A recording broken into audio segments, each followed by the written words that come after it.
林岛南警察分局用面册直报来宣导交通安全甲预防犯罪，由这个女警做主持人，透过游戏送礼品来吸引民众，进一步达到宣传的效果。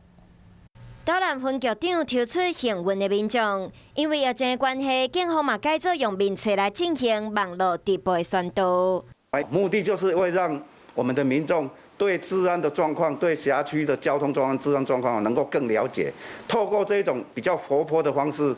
让民众能够去关注。直播活动是针对反毒、反诈骗、还有交通三个主题进行宣导，而且嘛邀请警局内底美女来主持，还有准备真侪礼品，亲像佚佗物啊，还有礼券等等。那我们主要宣导的话，就是治安方面的话，就是反诈骗跟反毒品；那交通的方面，就是交通安全跟用路人观念等等。因为疫情真侪活动拢停办，不过却当透过网络将安全正确的知识传达给更加侪人知影。